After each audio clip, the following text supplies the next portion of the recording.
you guys, but it is what it is. I got to make a living. Okay. So my name's Ken Finnan, and my job is to get you past all the exams. And the number one question I get before I do my live, so I'm hoping to save some time and make it less chaotic, is what do I do? I'm taking the test tomorrow or 2 weeks or whatever it is. So let's, first of all, if you're taking it tomorrow, too late, you're fucked. Okay. No, I'm kidding around. Get some sleep. If you're taking it tomorrow, you should not be on my live. You should be getting sleep and you should be going over customer accounts. Literally any exam you take, literally any exam, you should probably read customer accounts. I have crash course videos you can watch, playlists you can watch. Go watch those and get some sleep. If you have a significant other, make sure they do the right thing or ask them to do the right thing. And you don't want to make them do anything, but you ask them. Just massage, that's all I'm talking about. Just keep you relaxed, no fighting, stuff like that. Now, if you're taking it beyond tomorrow, so if you're taking it tomorrow, what are you doing out here? Get off here, click and get out of here. If you're taking it beyond tomorrow, so let's say you're taking it in 2 days. Tomorrow is no testing. It's adding knowledge, reading customer accounts, going over videos, hopefully my crash course videos or others. Bottom line is you don't want to stress yourself out. You don't want to take a test. I'm not a fan of testing. Some people like it. I disagree with it because if you go bad, there's no upside. If it goes bad for you, you're screwed. So I say, don't take a test tomorrow. Take it easy. Around dinner time, you're done. I don't care if you're taking the test at 5 o'clock at night. At dinner time, you're done. Okay? Don't do anything. Again, the night before is always kind of go out to dinner. Don't go, pounding, going fireballs, but just literally go out to dinner, maybe talk to people who aren't involved in it, who don't care about the test, don't want to hear it. You want to do stuff that just relax you. If you have SDC or Notman, they have these little sheets that you can go through. Maybe the day before, make sure you go over it like hot sheets or key topic stuff or crunch time facts. Again, I have crash course playlists, a whole playlist on almost every test you can take. Now, let's say you're taking it more than 2 days out. So what you want to do is within the up to, but not including the last, I don't even know if that's right. The last 8 to 10 days is testing. Okay. Before that, you're reading and quizzing and testing, all that. A lot of focus on reading, mostly focus on reading, watching videos, adding knowledge.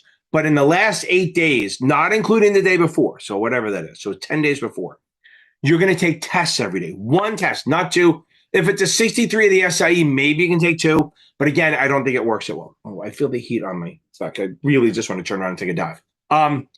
The problem is when I go in there, there's a manatee warning. The boats have to go around me. I have to wear a flag saying manatee, don't hit me, stuff like that. Now, up to but not including the day before the test, you are to take one final a day. Now, remember something. When you do a final, review the whole thing, not just the wrong answers. And what you're going to do is you're going to kind of do a triage. There's really 3 or 4 choices.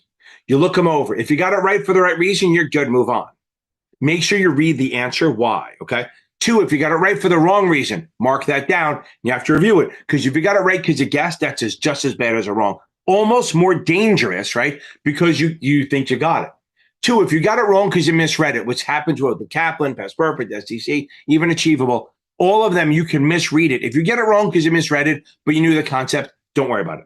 The last one is you got it wrong because you didn't know your shit. That you have to review. So really, you're going to have 4 choices, mark them all. And then if you got it right for the right reason or wrong because you misread it, but you understand the concept, don't worry about it. The ones you have to review are the ones you got right for the right reason. And then the ones you got for the wrong reason, the ones you got for the wrong reason. See, when I talk too fast, my brain is here, my mouth is here, and they're not in conjunction. And then ones you got right for the wrong reason, like guessing, and then you got to be honest with yourself. Don't be like, oh, I think I know it. Or the ones you got wrong for the right reason, I guess the right reason to be wrong, you don't know it. If you're starting to memorize questions, buy another QBank. STCS 4 supplemental exams. If you want, buy Kaplan. But again, you don't want to add a new QBank in the last few days. You want to do it out so you can literally get used to the question because you don't want to switch it up the day before. Again, you need to go in there like a badass. You need to go into the test like I'm going to fucking own this shit and you're going to run it, okay? You got to go in there confident. You got to understand that if you go in there confident, if you go into this test as a confident badass, not cocky, confident, I know my shit, then when you see a hard question, you're going to go, oh, I can do this, okay? And you can work through it or even mark for review, shit like that. If you go in there where you're not sure and you're like, oh, I'm afraid, then every hard question is going to look to you like, see, I knew I should have waited. And that's a bad thing because you won't try it. I've seen that so many times where if you give someone positive confirmation of good work, they're willing to work a little bit harder on the question. If you're like, oh, I'm not ready, they go, oh, I knew I wasn't ready. They give up. We don't want give up. We want you to attack it like you know your shit. Okay. And that's literally it. You maybe want to watch some of my exam walkthrough videos, join my live, but not the night before. I don't want to see you the night before. I want to see you after you pass so we can play a song for you and blow it out your ass. Okay. Good. Okay. Everyone, go beat this thing. You got this. I believe in you. I 100% believe in you. And you need to say every morning, get up in the morning, brush your teeth with your offhand, even if you want to brush your teeth with your foot, and keep saying, I'm going to pass this. I'm going to pass this. Say it like 10 times with confidence. Not I need to pass it. Not I got to pass it. I'm going to pass it. That's your goal. Go beat this thing. We got it, baby. Good evening, everybody. Thanks for coming out. I appreciate you all. I need to get inside for my live Q&A, but we'll talk soon. Promise. Thank you. All right, let's head to the studio. Evening, folks. Here we are. Feels good to be back. Levels are good, Ken. Perfect. Ready? Let's do it. Yo, it's about that time. We going live with the Q&A, and I'm counting it down. Lock in with me. 5, 4, 3, 2, 1, go. We are live right now. The questions, the answers, the energy, it's all happening. Drop your questions in the chat. Turn that volume up, and let's make this a moment. And there we are. Welcome. Happy Thursday. Love it. I look a little different. I switch really quick when I'm coming into the studio. And I change everything. Have you been hitting the gym? Yeah, you see that? Yeah. Yeah. Hey, by the way, how do I sound? You sound better. I'm wearing AirPods instead of the mic. Are you really? Yeah. God, do I sound louder? You're. Hello. How's that? Is that good? I'm now deaf. Yep. I am deaf. Welcome on. Happy Thursday. Okay. It's NASAA night, baby. Anyone who passes, we'll talk about anything, but we're only going to answer questions on the 65 and 66 and the 63. If it's not for that, if it relates to them, we're gay. If you're taking a test tomorrow, obviously I'll weekend and I'll talk to you. But other than that, that's not it. Remember, there's a couple good things we're going to talk about. One thing. Don't forget, we have the Achievable. I have links all over the place for them. They are freaking outstanding. Even if you have a vendor, they're cheap. They're really good stuff. They will help you a ton. They explain this shit better than anyone else. And I always like to have multiple vendors. So I would say and again, only because you can't buy STC questions as a standalone, I'd say buy the Oh, Jose, thank you for coming on. Thank you very much. I do a class for a firm down in Florida, and I told them they should show up on the live if they want any kind of credit for me. So Jose did it. I love it. I appreciate it, Jose. Jose, can you see, baby? Now, so that's the one thing. So you have Achievable is awesome. And again, I say everyone get Achievable and the Cap and Cubic. If you can do STC, it's great. I think their questions are better. They're closer to the exam, but it is what it is. Now, moving on. Don't forget, we do tutoring all day long. Jeff does his great study plan, where a custom study plan, where he helps you to learn how to study. Instead of teaching you the stuff, he shows you how to study, okay? He tells you what to do. He doesn't tutor the material. He just tutors the students, okay, on how to study. And you check in with them, stuff like that. Super cheap. I have two other tutors that are great. I do the 79. I have another tutor for that. That's series7exam.org. or series66exam.com, which is awesome. I love that. Okay, now, I'm so happy I got that one. I can't believe I did. Now,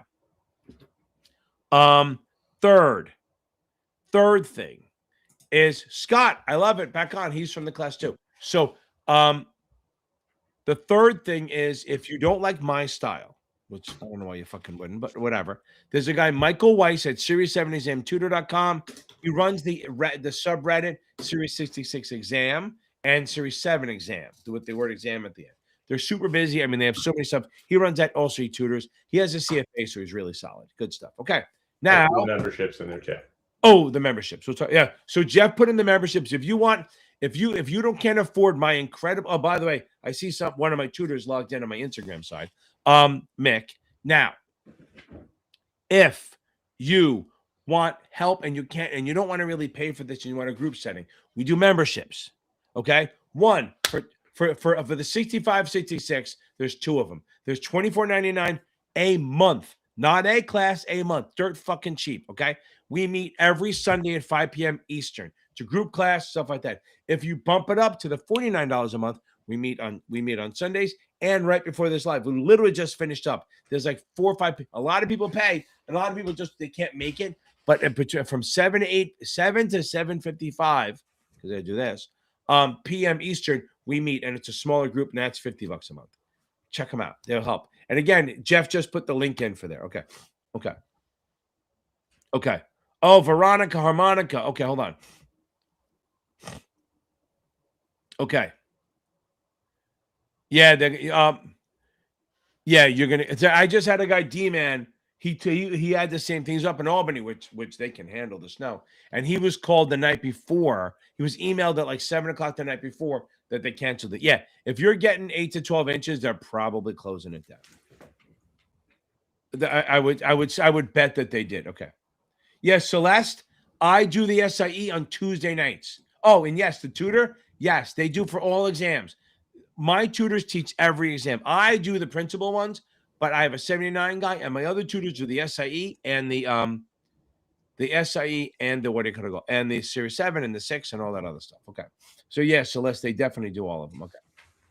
Now, that's my Instagram questions I just do there. Okay. Now, they'll probably cancel it on you. Just be ready for it. It is what it is. Now, here's the thing. They're going to email you and say, you're canceled. Okay. So a lot of people on Monday on the East Coast and the West Coast, and maybe not the West Coast, but the Mid Coast and the South might get canceled. Okay.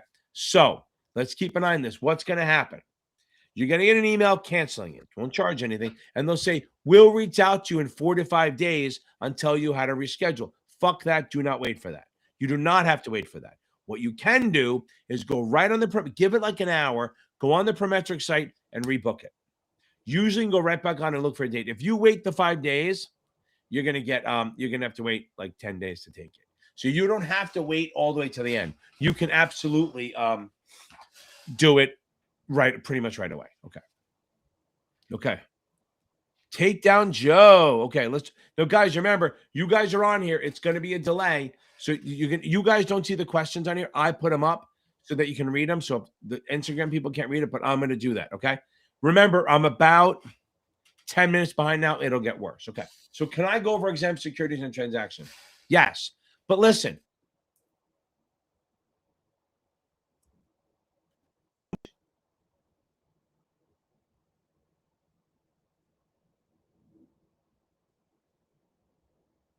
Margins. Don't go to the edge cases. You can come back froze, to yeah. Am I better now? Yeah, now you're fine. Okay. So I saw a little thing come up. So don't go to the edge cases. Don't do the margins. You can come back to them later. Okay. That's the key. You can come back to them later. I see on Instagram that I froze. Okay. Hopefully it ends. How long did it freeze for? From the beginning of the question. Yeah, but it looks like it's working now. Okay. Good. Okay. Now it is. Yeah. Okay. Now, okay. So now, can I go over exempt security transactions? Yes. Remember, don't worry about all the little stuff. Here we go. If you want to sell a security in a state, you must either be registered, an exempt security, or an exempt transaction. One of those three has to be a yes. Okay. One of those has to be a yes. Okay. Let's go with this. Now, if it's registered, either qualification or coordination. Boom. That's it. Qualification is one state. Coordination is SEC and the states. Now, if you're federally covered, you might not have to register, but you might have to notice file. If it's a mutual fund or a Reg D, you might have to notice file, which is literally just telling them, hey, we're here. Hey, we're here. We're queer, whatever. Get in the way. Okay. Now, the next one is exempt securities. Exempt securities never have to register. Ever, never. Now, they are subject to anti-fraud rules. You don't get away with that shit, but they don't have to register. Okay. What are these things? Like treasuries. By the way, federal bonds or something from any government that, other than the ones that end in stand, if you want to think about it. But they're not going to ask that. They're not going to ask you what our current diplomatic status is. Just know that a federal government bond would be exempt. A city bond, like Mexico bonds are exempt, Mexico City are not. Brazil bonds are exempt, Sao Paulo is not. Okay, that's so Rio, whatever. It doesn't matter. Canada bonds. Here's the difference. Canada, it's both federal and munis because we think of Canada as USA North. They're our hat, right? So they are part of us. Okay. So now, but here's where they tricked you. London. Does London get it? No, because London is a city, not a country. United Kingdom is exempt. London is not. But 3 hours into the test, you're going to think London is in a country. Now, because I'm going to see London. Okay, now, what else is exempt security? Banks, utilities, common carriers, commercial paper, which is under 270, okay? Anything on an investment companies, stock exchange stuff, charitable, religious, nonprofit, Reg D, Reg A. I have a video on all this shit, but those are exempt securities takedown. Those are securities that will never, ever, ever have to register. You don't have to file. You don't have to file advertising for them. None of that shit. But remember, you have to be registered to sell them if you work for a broker-dealer. Now, exempt transactions are securities that would normally have to register, but because you don't, remember. So again, they are securities that normally have to register, but because of how they're being sold, you don't have to. Unsolicited non-issuer. That's what the customer calls you. Always remember, the rules are here to protect the dumbass investor from the evil broker-dealer and the evil issuer. But if the investor wants to do it on their own, fine. Fuck them. Let them do it. So if unsolicited non-issuer, if they want to buy shitty shares, let them. That's an exempt transaction. If isolated non-issuer, that's like Jeff buying from Ken on the secondary market. It doesn't matter. Exempt transaction. It's mostly about things being issued. If you sell to an institution, sure. Exempt transaction. It's an institution. Okay. Yeah, J-Man, I know it's a tough test. It's really hard. The 66, this is from Instagram. Series 66 is kicking my ass, but it's really a challenging test. Yeah, the 65 and 66 are hard tests. They really are. 63 is hard, but you can probably get it done in a week or two. Now, exempt transactions, again, isolated non-issuer, unsolicited non-issuer, is selling to an institution. Private transaction, private placement. That's not the same as a Reg D. So Reg D is up to 35 non-accredited. And there's many accredited. That's federal. Private placement is up to 10 retail. So Reg D is accredited versus non-accredited. Private placement is retail versus non-retail. You can have as many institutions as you want, but only up to 10 retail clients. Okay? Now, moving on from that.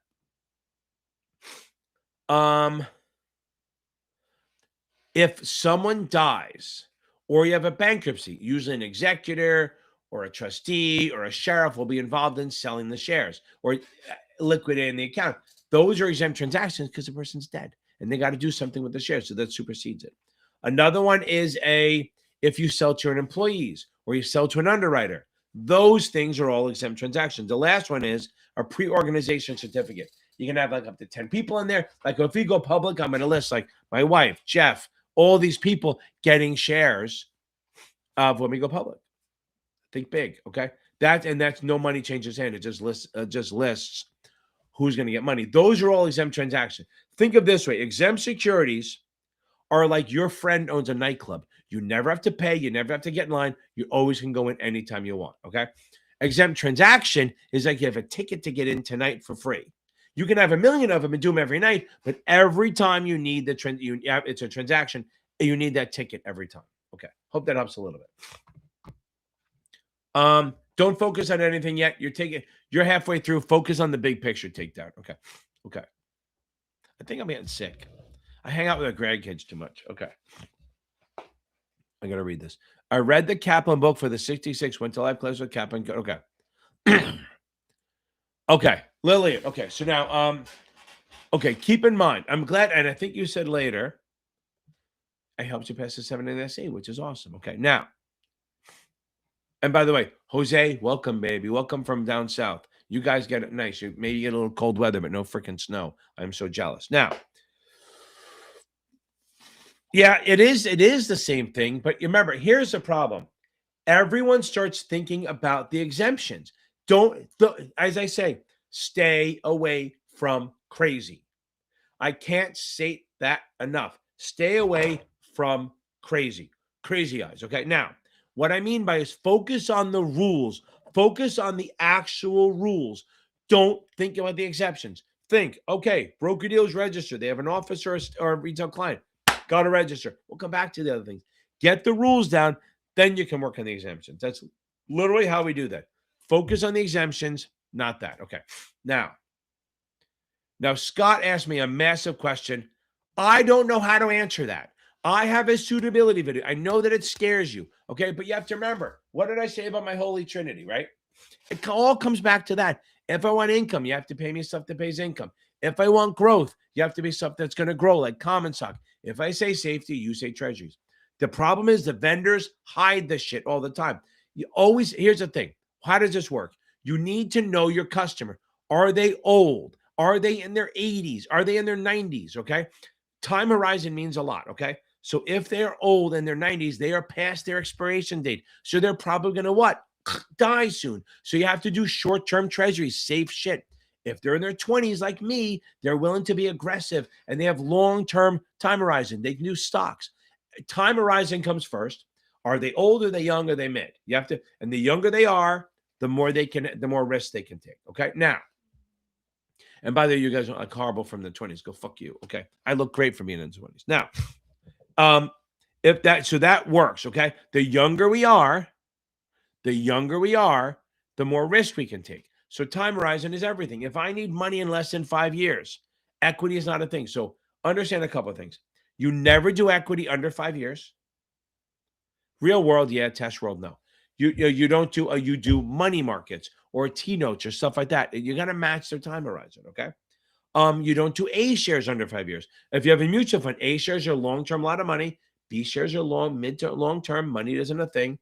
And then C shares are for short-term, things like that, okay? Now, I have, like Scott, I hope you watch my video on the, like I told you, on the suitability in the Series 7. It'll help you a ton.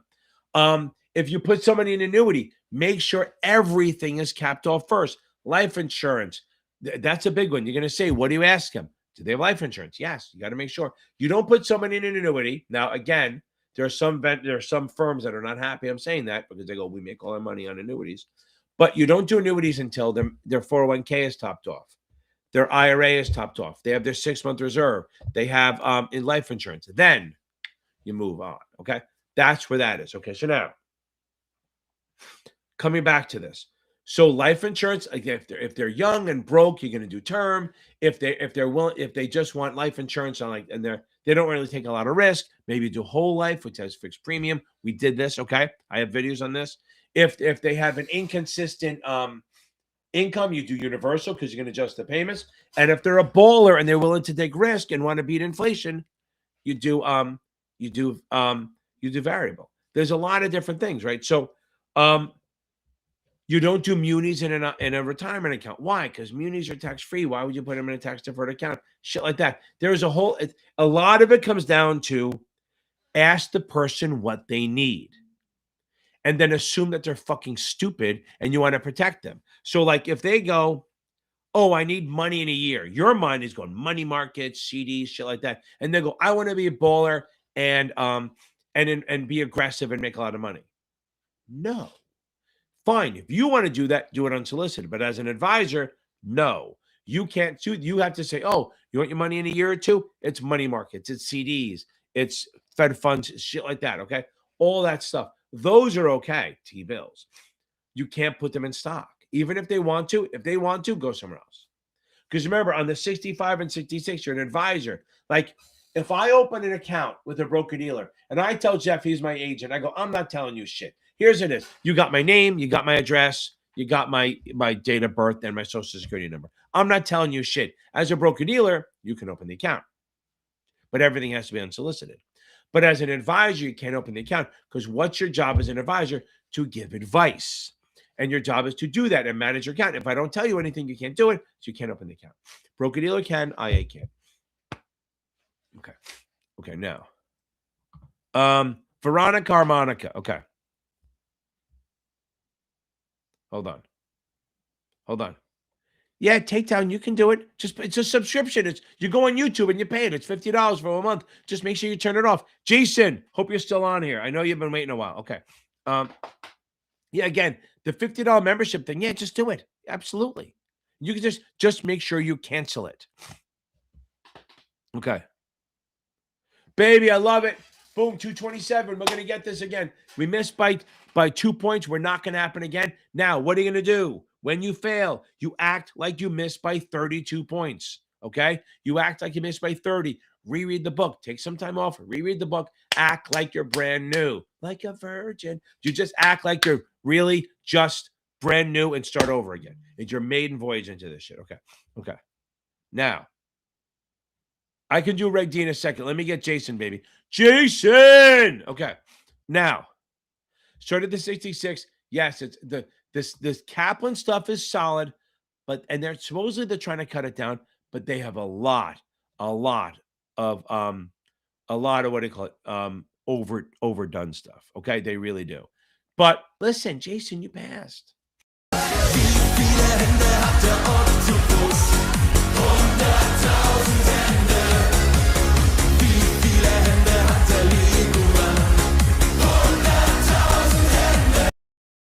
Now, I want to go back to Veronica for a second because I love that you're not going to quit. I really do. Okay.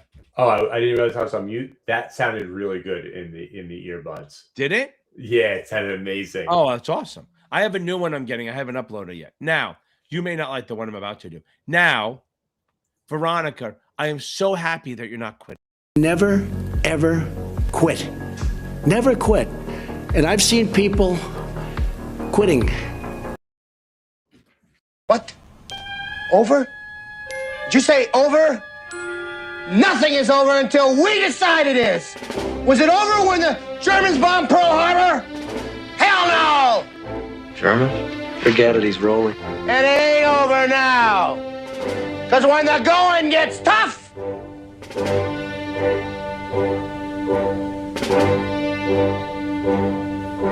the tough get going. Right. What? Over? Did you say over? I'm not going to make you suffer through twice. I thought you were going to watch it a second. No, I'm not going to make you do it again. I love that clip. By the way, I probably just got copyrighted again, but that's right. Okay. So Veronica never do. Okay. Take down Joe. Reg D, baby. Okay. One thing for Veronica, I'll put this in there. The link to the study video that we have posted. Okay, yeah, that helps. Great Good stuff. I like that. Okay. Okay. That's right, Meta.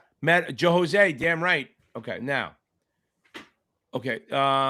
Reg D. So Reg D is federal. So understand, Reg D is a private placement on the federal level. You can sell to up to, well, it depends. 504s, you can sell to anyone. You can raise $10 million. It's an exemption from the Act of 33. Reg D 506B, B as in boy, you can sell to as many accredited as you want, but only up to 35 non-accredited. But you can't generally you can't put ads out on the paper. 506C as in Charlie, you can only sell to accredited investors. You can only sell to accredited investors, no unaccredited, but you can advertise because you're not selling to grandma and grandpa. Now, Polo Tag, before I answer this question, I will do it, but when are you taking your test? I'm going to come back to this at the end, only because tonight's NASA night, not this, but I will explain it to you if you need it. Okay, now. Okay. Oh, nice guy, Jay, baby. Okay. Yes, I'm telling you. How was it? I'm telling you, if you missed a 65 or 66, go grab that 63. Grab that ring. It is outstanding. It is going to help you a lot. I promise you. That is awesome.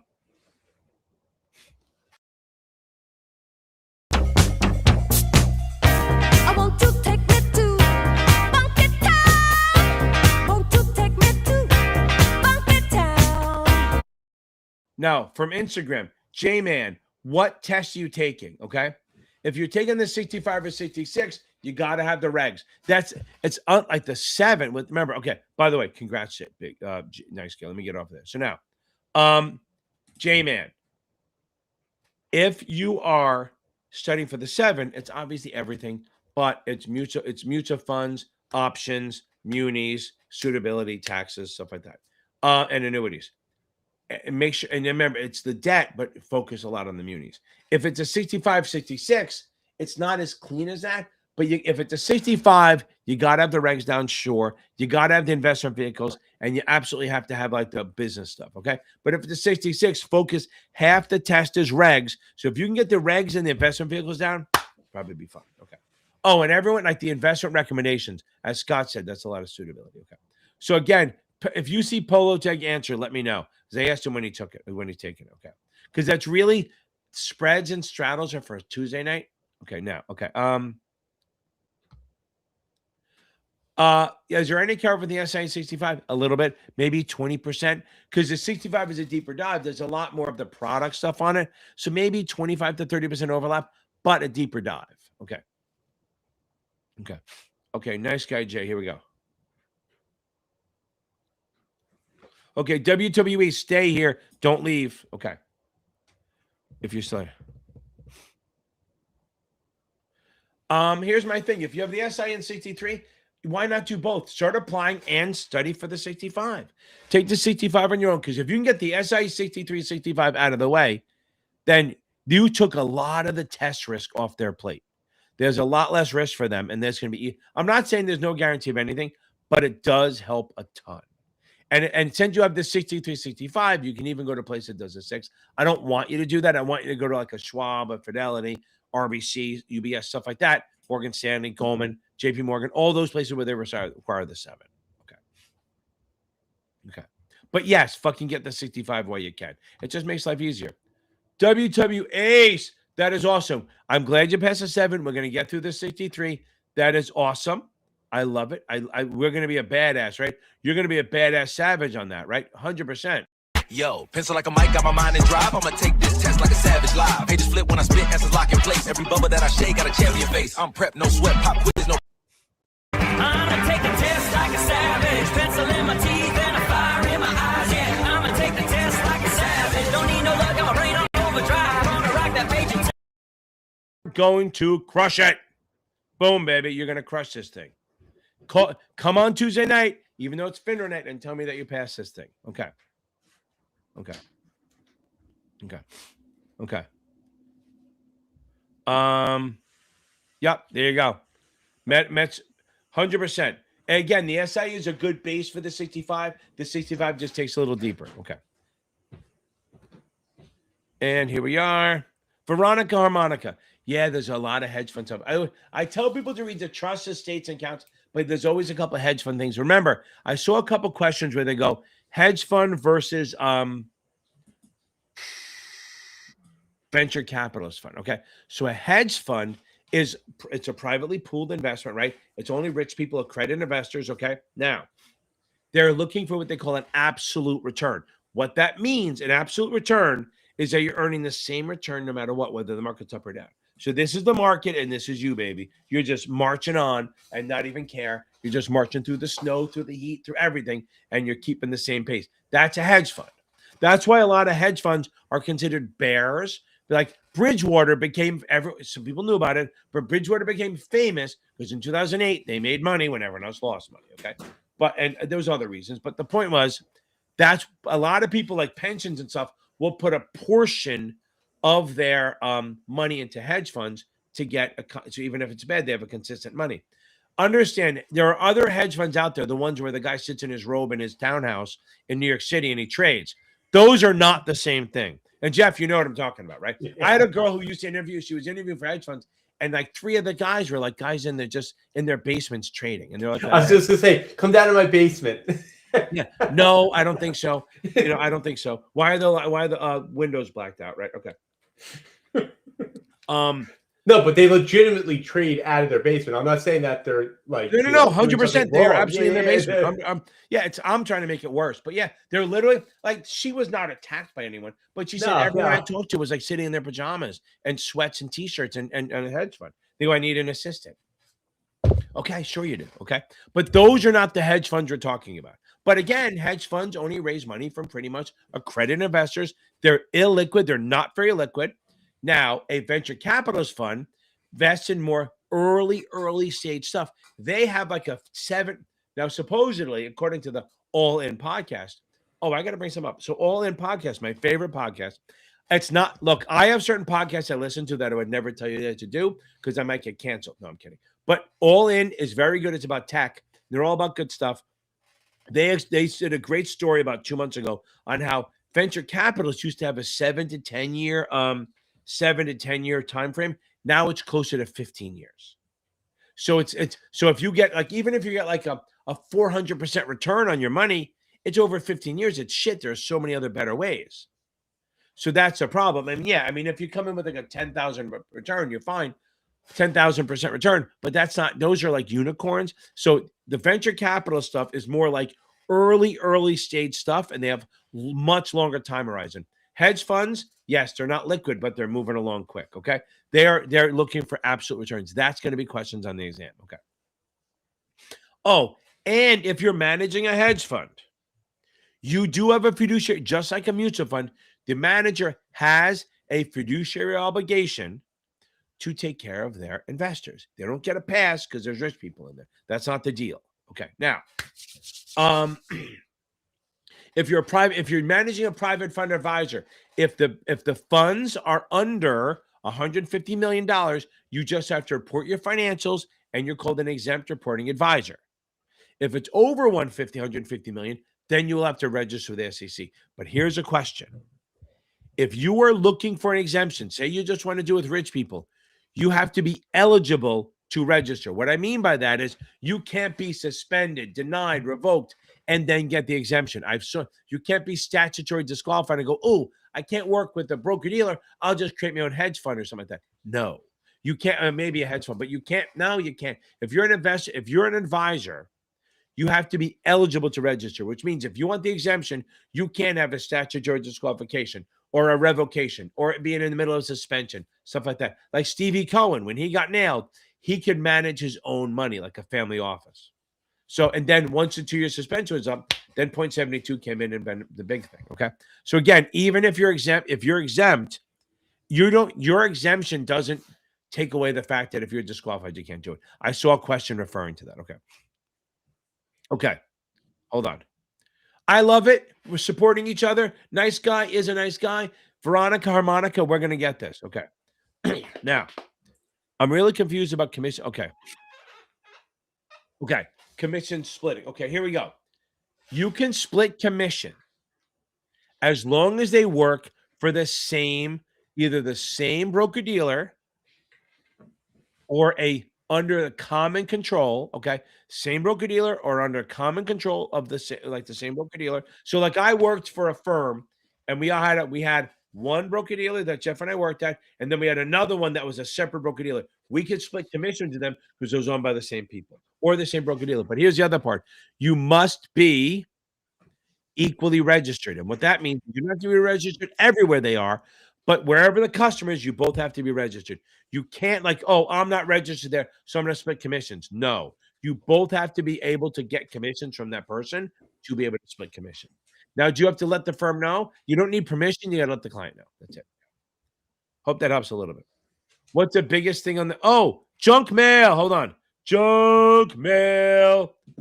I want to think of Blue's Clues. We got mail. Okay. Mail time. Okay. Oh, you have some young grandchildren, don't you? I do.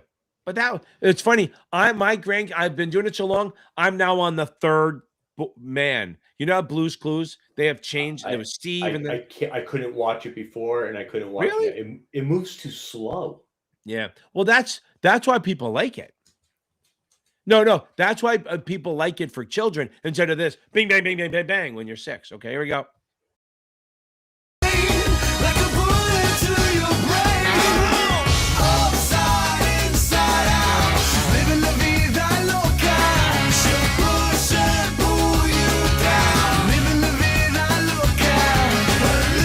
Junk mail. I hope you got to hear that. That's awesome. I love it. Okay. Okay. What are the biggest things on the 66? Okay. Now, and J-Man, I don't know if you're still there. You might not have heard me because he answered and he hasn't answered. Okay. Now, unless he's over here. Now, unless you're Boris Fanta. So the biggest thing on the 66, regs and investment vehicles, and then you want client recommendations. Those 3 things. Okay. Veronica, I love that. Studying like I got a 0, baby. Because I'm telling you right now, I'll say this again. Hold on. Takedown. Don't be nervous. Don't be fucking nervous. Okay. Remember something. So anyone taking the test, I want you to type in here, I'm going to pass the exam. Say, I'm going to pass the exam. Oh, look at that. Scott Jackson knows. Steve was the first one. think he's bald. They show up. They show up. That's from Blue's Clues. Okay. Okay. Now, hold on. Where are we? I understand. You have to change your shit up. Okay. You have to change your shit up.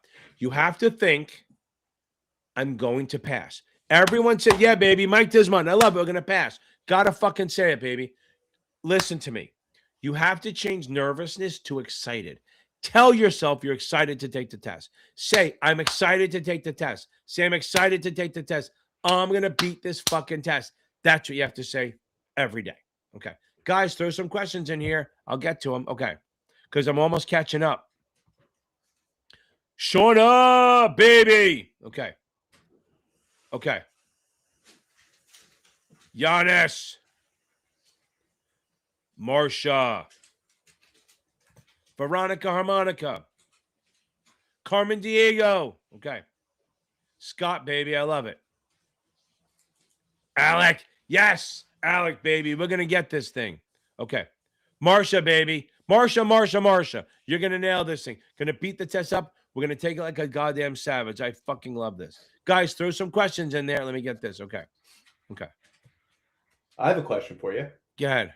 Did you read the book 1929? No, I started it. I just got it. Do you Yeah, like I have it? the audio book. I'm listening to it now. I just got the audio. Yeah. I started listening to it. I like it so far.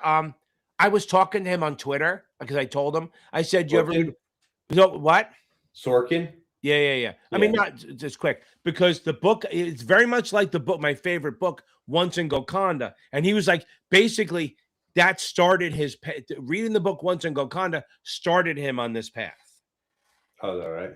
Yeah, because what it does this, it does. Have you started it already? No, I just I order it from the library. So it tells stories of different characters, right? Okay. That's what Once in Golconda does. And it's cool hearing the same, like Once in Golconda focuses on certain people and he focuses on others, but they crisscross all the time. It's very cool listening to it and listening to that and going, oh, like, wow, it's such a cool time. But when you read about, if you read Once in Golconda, you'll understand why all these fucking rules are around. Because literally everything was goddamn legal. Okay. 1929. Don't read it until after you pass. So far it's a great book. Aaron Sorkin, I like him. I don't 100% agree with his politics, but he's normal. Like I can say, oh, that's your shit isn't crazy. Okay. Okay. Let me get back to this. Where were we? Okay. Okay, here we go. Okay. Yeah, Carmen, stay on there. I'll go over your question. Okay. Okay.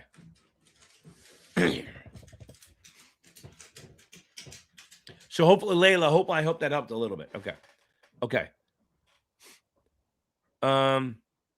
Let's again, don't say I must pass. Say I'm going to pass. I must pass is desperation talk. I'm going to pass is I'm going to kick ass. Okay. Okay. Okay, Mike, if you have the SAE, take the 66 or 65, 63. If you're not sponsored, okay? So on Instagram, Mike asks, if I have the SAE, what should I take next? Take either the 63, 65 combo, like 2 tests, or take the 66. That's the goal. That's what you got to do. Okay. Okay. Good. Okay. So nice guy. My 66 videos cover my 65. It's 95% the same test. A lot of the same words. And guys, anyone's going for the 65, 66, find my 2 brutal exams. I promise you it will help you a ton.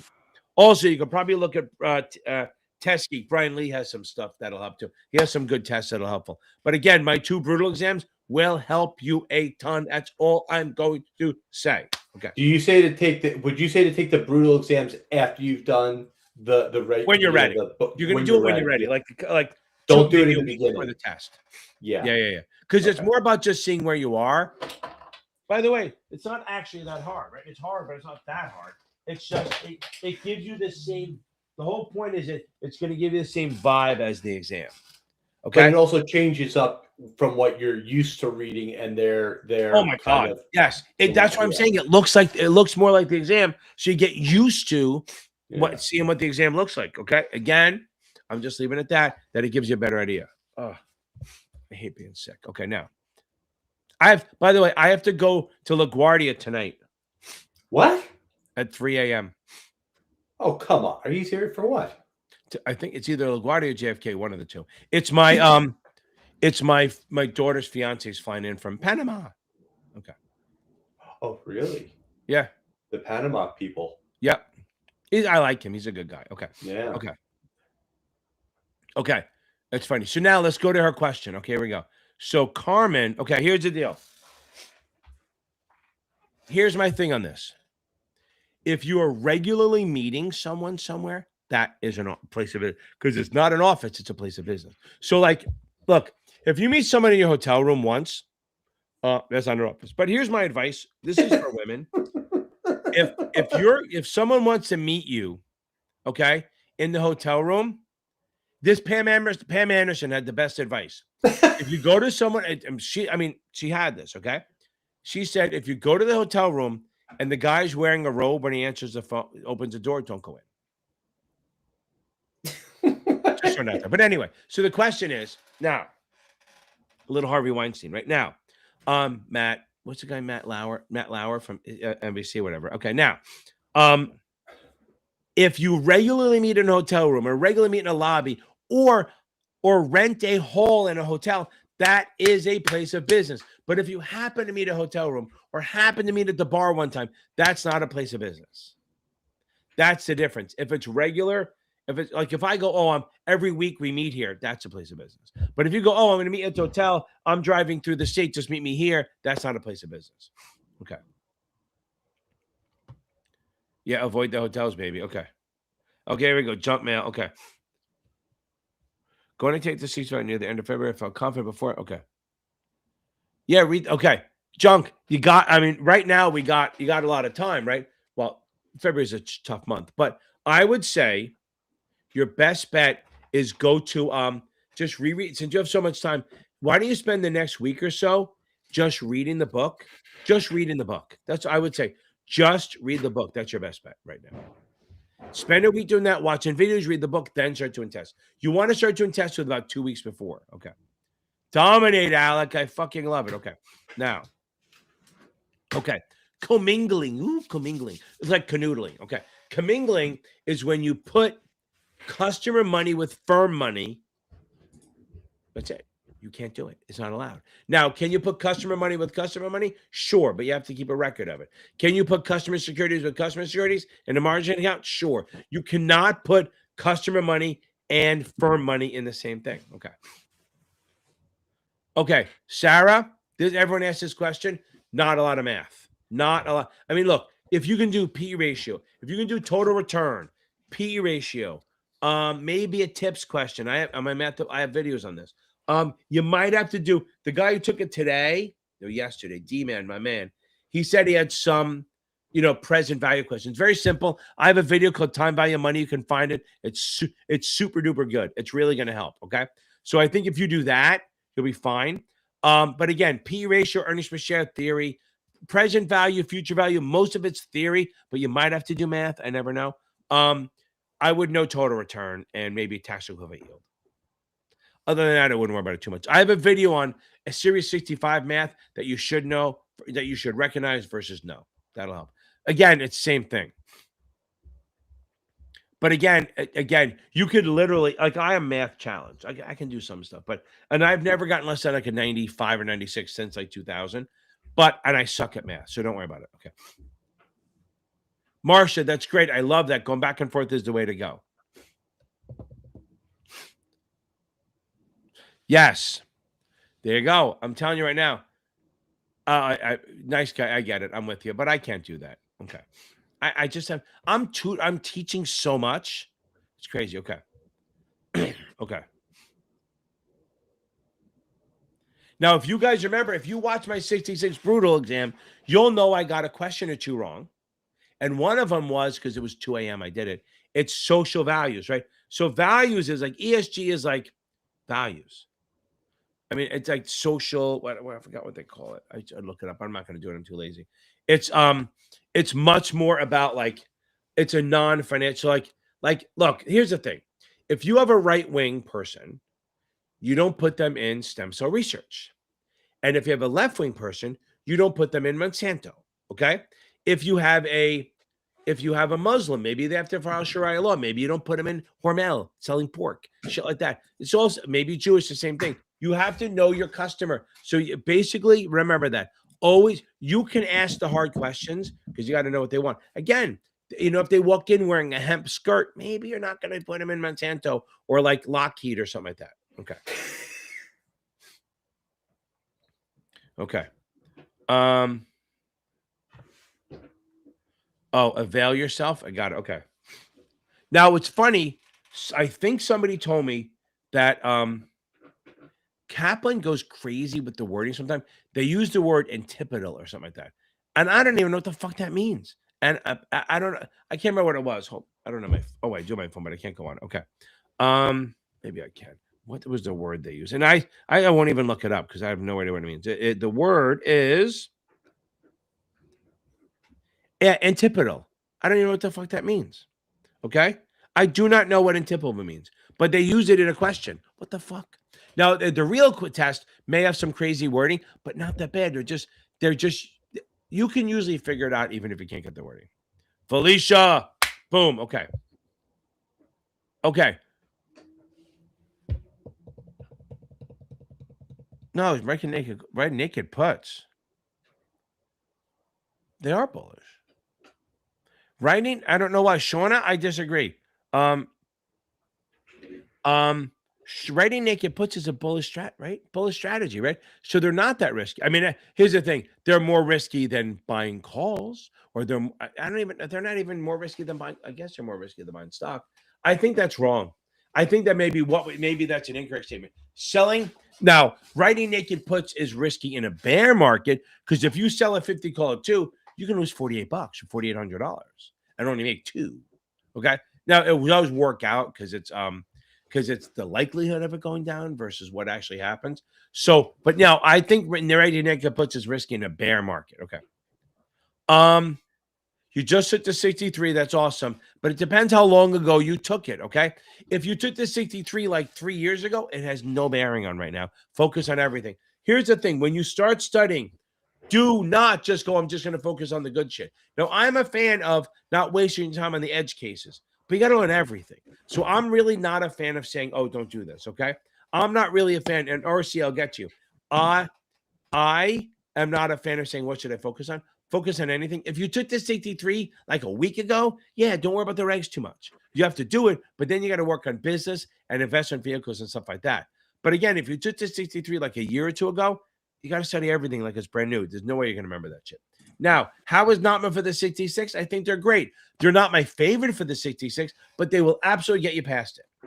100%. Again, I like Achievable and STC the most. But Notman, their questions, their videos are solid. Their book, they tell you not. They tell you not to read the book. I go, why write a book if you don't want to reread it? But again, I spoke to them about that, and they're like, well, because it's a time frame thing. A lot of times they don't have a lot of time to read. And I go, okay, that's fair. Their videos are solid. Their writing is good. Their questions are solid. So they have really good stuff. I don't mind them at all. But again, it's not like I'm bashing anyone. I go like, for teaching this shit, I think Achievable is the best. I think STC has a question that look like it a lot. Some people like ExamFX for questions that look like it. But again, your job is not to find questions that look like the test. Your job is to be so fucking good at the test, so good at the material that the questions don't matter. That's the goal, okay? You should be at all times trying to master this stuff so well that the questions don't matter. Okay, good. Okay.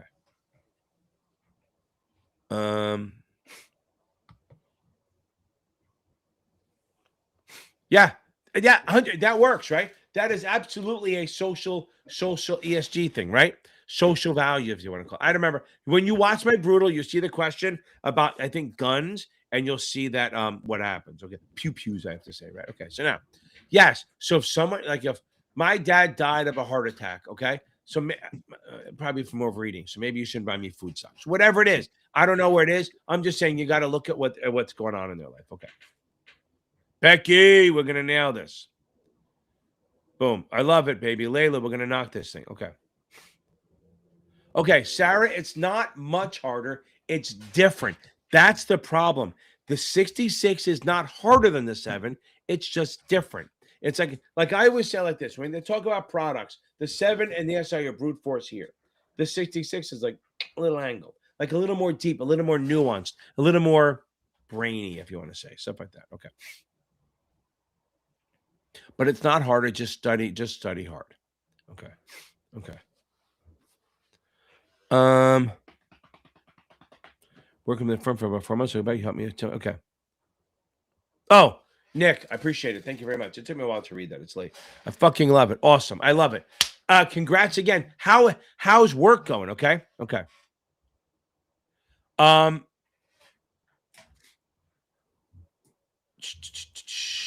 How's work going?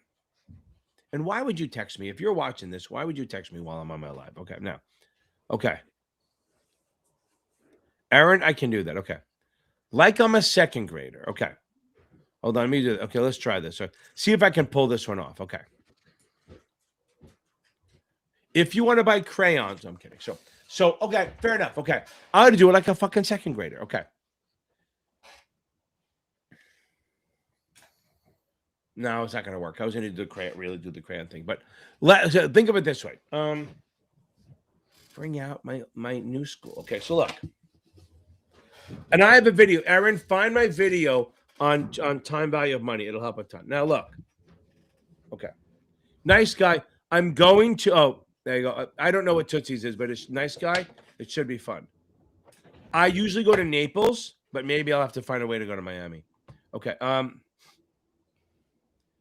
Aaron, I got you. I'm with you. I got you. Okay. Yeah, see? I'm telling you. I think STC is pretty close. Okay. Now... Oh, and TBB, stay on here, okay? Okay. So let's talk about this. So here we go. It's basically going like this. If I know that in 3 years I'm gonna have I need $1,000, or the thing is gonna be worth $1,000. The question is, what do I have to put down now? So 3 years.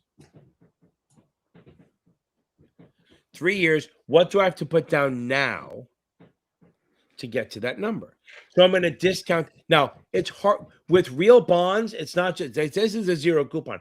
I'm just saying that the future value and discount it back. Hey, look, if I'm earning 5% on my money, I'm going to drop this by 5%. I'm going to do 1,000 divided by 1.05. And again, that doesn't help explain why, but it is a thing. So think about this. Do we agree that money now is worth more than money later? So the question is, if something's worth 1,000 in 3 years, what is it worth now? Where should it be trading? Again, worth 1,000 in 3 years. Okay. Teddy, I'm going to get you. Teddy, yes. If you go to my playlists, my videos are based on tests. Series 65, 66, 7, SAE. If you just go to videos, it's a mishmash. But if you go to the playlist, you'll be fine. I wanted to get that out of there. Now, so the question is, what is this going to be worth? What is $1,000 in 3 years worth now? So I'm going to say, okay, well, if my discount rate is 5%, well, that means it's growing by 5% a year, or I have to go backwards. So $1,000 taking off 5% is going to be $952. That means we drop 5% down. Remember, it's this. I'm not going to go there. So now, $1,000 in 3 years is the equivalent of $952 in 2 years. Or 907 in 1 year, and then 863. I only because I've done the math. Okay. So basically, I'm going to take the future value and reduce it by a discount rate to say, okay, $1,000 in 3 years is worth $950 in 2 years. Like, so literally saying what you could buy for 1,000 in 3 years would only cost you 952 in 2 years, 907 in 1 year, and 863 now. So again, what it would cost me to buy something, what I would buy for $1,000 in 3 years. 1 year before that only cost me 952, 907, 863. It's like the inflation rate. So again, all you're doing is taking off the future cash flows, which now I'll explain that in a second. Now, when a zero coupon, it's easy. But if you have a bond, right? You have a bond, you're also getting like $50 a year every year. So you have to say, okay. I just got on just trying to change the flight. So now, if it's $50 every year, well, $50 now is worth $50. But Aaron, isn't $50 next year probably going to be worth less than $50 because inflation, right? Junk mail, yes. By the way, yes.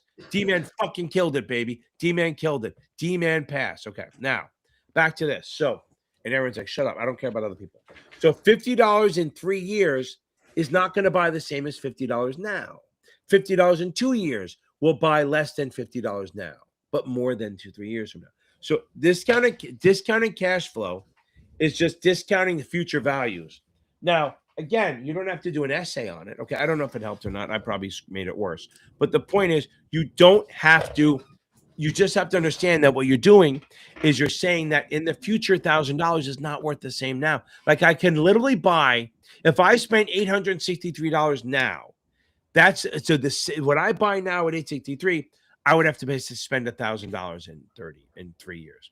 Like here's my example of my own personal one. When I was a kid, a little kid, I was before my dad died. He was 11. I was 11 or 12 when he died.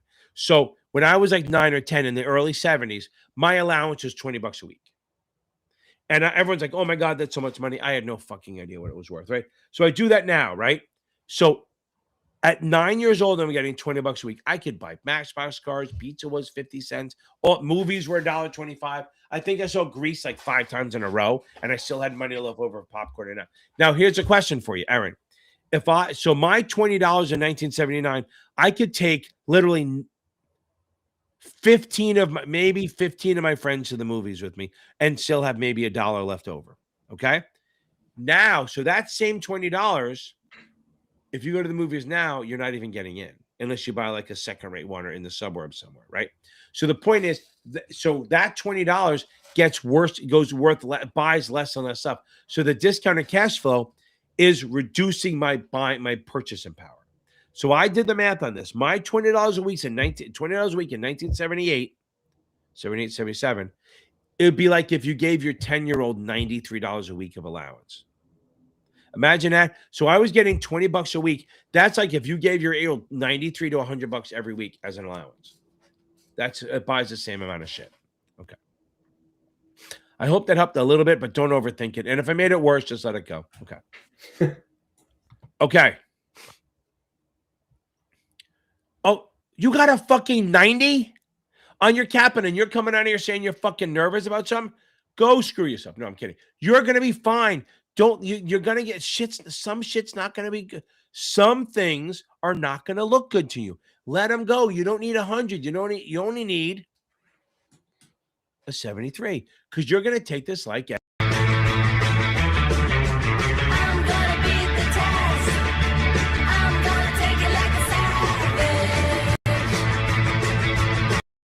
right, you're going to take it like a savage, right? 100% you're going to beat this thing.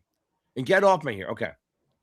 Investment vehicle characteristics is absolutely on this exam. It's probably 20% of the test.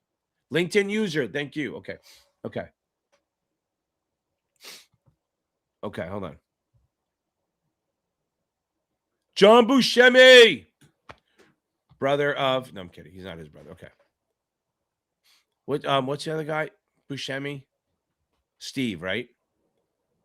I think so. Do you know Steve Buscemi was a fireman during 9/11? He was down to, so when I was down there, when the planes hit, right? Me and 2 other people dragged somebody out and put him in a fire department. It was a fire department Buscemi worked out of. Huh. How crazy, right? Okay. Yeah. Now,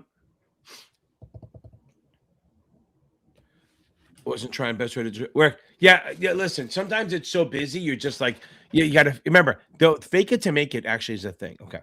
Oh, Eclipston, we're going to get to you. Hold on. John Buscemi, I love it. And if you are related to him, better give me a shout out. Okay. Now, that's a common name. Okay. Eclipston. Okay. Listen, maybe I fill some gaps, but you would have put it in. Maybe it would have taken an extra week or so, but you would have nailed it. You would have gotten this thing for sure. Okay. Gotta get that. Gotta get that. Boom, boom, boom. Gotta get that. Boom, boom, boom. Gotta get that. Boom, boom, boom. Gotta get that. Boom, boom, boom. Gotta get that. Boom, boom, boom. Let's go, baby. Okay.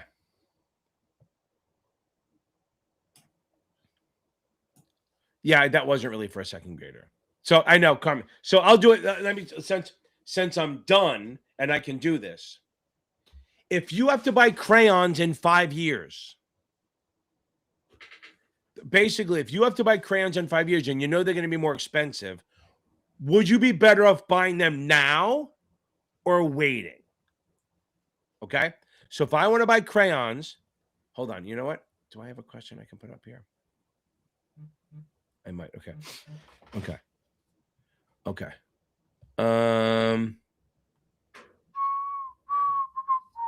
I think I can do this. Hold on.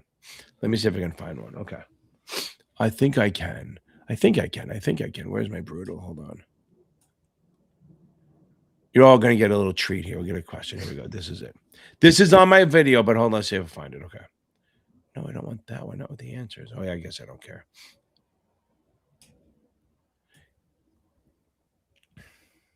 This might make you explain it better.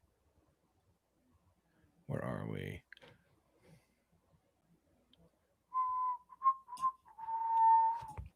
Just takes a second to find it. You guys talk among yourselves. Okay.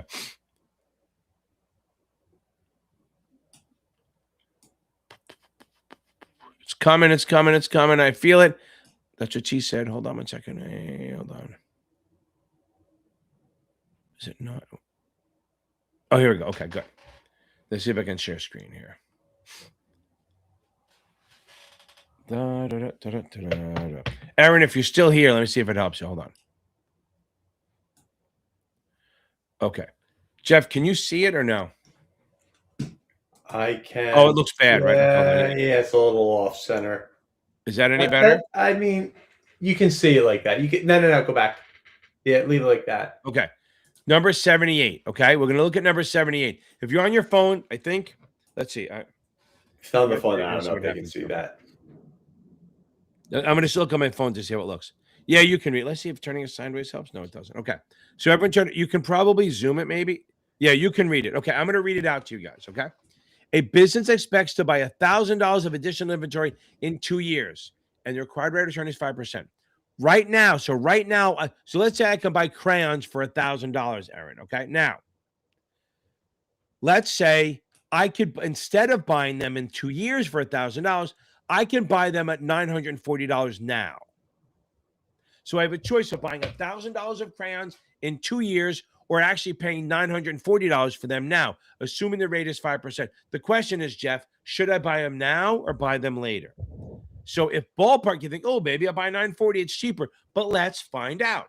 So the first thing we do, we have to drop the price. Remember, it's a 5% return. So we assume it's going to grow by 5% a year. So we start at $1,000. We're going to do $1,000 divided by, now this is what I do, divided by 1.05. That's because that's where, so 1.05, that gives me $952 and change. So 1 year back, it's $952. Then I'm going to do it again. That divided by 1.05, that gives me a price of $907.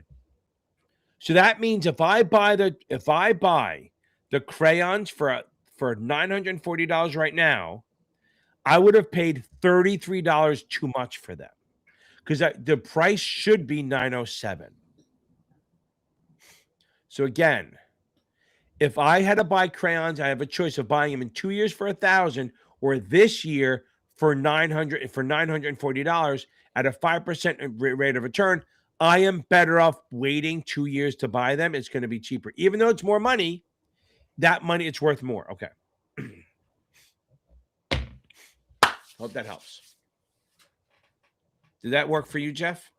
It sure does. Good. Okay. Okay. Now, Mark Gallagher. Okay.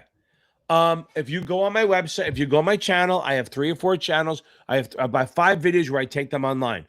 2, if you go to Achievable, they have a free SIE exam on there. Okay. I think, yeah, let me see if I can I'll put it. It's hard too. Hold on. Achievable. This is a great one. Okay.